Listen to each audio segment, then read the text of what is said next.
안녕하세요. 오늘 저희와 함께 깊이 파고들 이야기에 오린 것을 환영합니다. 오늘은 정말 흥미로운 기술인데요. 스스로 배터리를 교체하면서 24시간 내내 작동하는 로봇, 중국 유비테크의 워커 S2에 대해 좀 살펴보려고 합니다. 보내주신 자료, 워커 S2, 무중단 로봇 시대의 개막, 발췌문을 토대로 이 기술의 의미와 파급 효과를 좀 알아보죠. 네, 바로 시작해볼까요? 우선 워커 S2, 이게 어떤 로봇인지부터 좀 짚어보죠. 키가 162cm, 무게 43kg. 네, 뭐 사람하고 비슷한 크기죠. 작은 성인 정도요. 그렇죠. 근데 가장 큰 특징은 역시 쉬지 않고 일한다는 거, 이 부분이겠죠? 맞습니다. 핵심은 바로 그 자율 배터리 교체 기술에 있어요. 듀얼 48V 리튬 배터리를 쓰는데요. 아마 이게 하나는 작동 중에 다른 하나를 교체할 수 있도록 뭐랄까 전력 공급의 안정성, 연속성 이런 걸 확보하려고 그런 것 같습니다. 아, 듀얼 배터리로요? 네, 그래서 로봇 스스로 전력이 부족하다 싶으면 충전소로 가서 3분, 정말 3분도 안 걸려서 사용한 배터리를 빼서 충전 슬롯에 넣고 완충된 새 배터리로 갈아 끼웁니다. 와, 사람 손이 전혀 필요 없고요. 전혀요. 배터리 자체가 뭐 USB처럼 쉽게 뺐다 꼈다 할 수 있게 설계됐고 그 전력 균형 기술이 이걸 가능하게 하는 거죠. 3분 안에 스스로 교체라니 정말 놀라운데요. 근데 이게 그냥 실험실 기술이 아니고 실제 산업 현장에서 벌써 성과를 내고 있다고요? 네, 그 점이 중요합니다.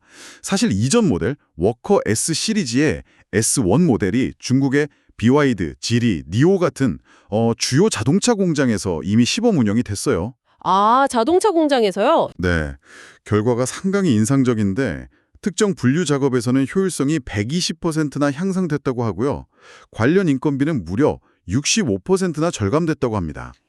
120% 향상에 인건비 65% 절감. 네, 그리고 전기차 공장에서는 부품 도관 시간도 한 40% 단축했고요. 이게 단순히 쉬지 않고 일하는 것 이상으로 로봇 특유의 그 정밀함, 꾸준함 이런 게 효율성 증대에 기여했을 가능성이 높죠. 엄청난 수치네요. 이런 성과가 있으니 유비테크 계획도 상당히 공격적이겠는데요. 그렇습니다. 이 실증 데이터를 바탕으로 유비테크는 2025년 1월까지 자동차 회사들 그리고 전자기기 위탁 생산으로 유명한 폭스콘, 또 물류 대기업이죠. SF 익스프레스 같은 곳에 500대에서 한 1000대 정도 워크S 로봇을 공급할 계획이라고 밝혔습니다. 500에서 1000대요? 단기간에요? 네. 그리고 하웨이하고도 협력해서 중국 전역의 공장, 심지어 뭐 가정까지 로봇 보급을 가속화하려고 하고 있죠. 특히 먼지나 소음이 많은 제조시설, 물류센터 같은 좀 까다로운 환경에서도 잘 작동하도록 설계됐다는 점도 주목할 만하고요. 전 세계적으로도 반응이 좀 뜨거울 것 같은데요. 어떤 이야기들이 나오고 있습니까? 역시 다양한 반응이 나오고 있습니다. 예를 들어 과학 매체 라이브 사이언스는 이 기술을 보고 불안하다, 언세트링고 표현했는데요. 아마 뭐 인간의 개입 없이 스스로 작동하고 유지되는 로봇의 등장이 가져올 그런 예측 불가능성 그런 것 때문일 겁니다. 불안하다. 네. 또 퓨처리즘 같은 매체는 인간 작업자가 전혀 필요 없는 소위 다크 팩토리, 그러니까 불 꺼진 공장 개념을 언급하면서 이게 고용에 미칠 영향에 대해 좀 질문을 던졌죠. 다크 팩토리요. 반면에 뉴 아틀라스 같은 곳에서는 로봇 공학의 오랜 수건 과제였던 자율적인 연속 작동 문제를 해결한 혁신이다. 이렇게 높이 평가하게 됐습니다. 확실히 다크 팩토리나 불안하다 이런 표현은 일자리 문제와 바로 연결되는 것 같습니다. 호주에서는 벌써 경고음이 나왔다고요? 네, 맞아요. 야후 오스트레일리아는 이 기술이 호주의 창고업이나 제조업 분야, 이쪽 수천 명의 일자리에 직접적인 위협이 될 수 있다고 보도했습니다. 미래학자 모리스 미젤도 지적했듯이 로봇은 뭐 피로나 실수 없이 또 휴식 시간이나 병가, 휴가 이런 거 없이 반복 작업을 계속할 수 있잖아요. 그렇죠. 그러니까 고용주 입장에선 인건비 외에도 뭐 각종 수당이나 복지 혜택 비용까지 고려하면 로봇 운영 비용이 인간 노동력 유지 비용보다 최대 78%까지 저렴해질 수 있다. 이런 분석도 나오고 있습니다. 78%. 상당히 구체적인 수치까지 나왔네요. 이게 또 중국의 기술적 위상을 더 높이는 그런 측면도 있겠군요. 분명히 그렇습니다.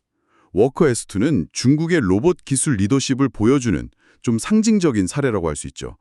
중국은 이미 제조업 분야 로봇 활용도에서 세계 3위 수준이고요. 직원 1만 명당 로봇 배치 대수도 독일이나 일본을 앞지르고 있습니다. 아, 이미 그렇게 많이 쓰고 있군요. 네. 근데 더 중요한 건 양적인 측면을 넘어서 이제 질적인 혁신을 주도하고 있다는 점입니다. 전 세계 로봇 관련 특허의 3분의 2 이상, 그러니까 약 19만 건을 중국이 보유하고 있다는 사실이 이걸 좀 뒷받침하거든요. 특허의 3분의 2요? 네. 단순히 로봇을 많이 쓰는 나라가 아니라 이제 핵심 기술을 개발하고 선도하는 국가로 나아가고 있다. 이런 신호로 볼 수 있겠습니다. 정리해보자면 이 워커 S2는 단순히 성능 좋은 로봇 하나가 아니라 24시간 무중단 자동화라는 새로운 시대를 여는 기술이고 이게 전 세계 산업과 일자리 구조, 더 나아가서는 국가 간 기술 경쟁 구도에까지 큰 영향을 미칠 수 있다. 이런 이야기네요. 정확합니다.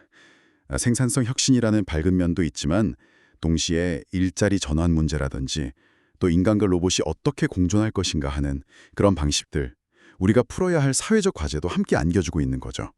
기술 자체는 가치 중립적이라고 하지만 그 영향을 우리가 어떻게 관리하고 대비하느냐, 이게 정말 중요해진 시점입니다. 네, 스스로 생각하고 움직이는 것을 넘어서 이제 스스로 에너지를 관리하면서 영속적으로 작동하는 로봇의 시대가 정말 코앞에 다가왔다는 게 실감이 나네요. 마지막으로 이런 질문을 한번 던져보고 싶습니다. 이런 강력한 자동화 기술이 가져올 어떤 경제적 효율성, 생산성 향상이라는 긍정적인 측면과 그로 인해 또 발생할 수 있는 사회적 불균형이나 인간 소외 문제 사이에서 우리는 과연 어떤 지혜를 발휘해서 균형점을 찾아야 할까요? 오늘 저희가 준비한 이야기는 여기까지입니다. 다음 시간에는 더 새로운 소식을 전해드리겠습니다.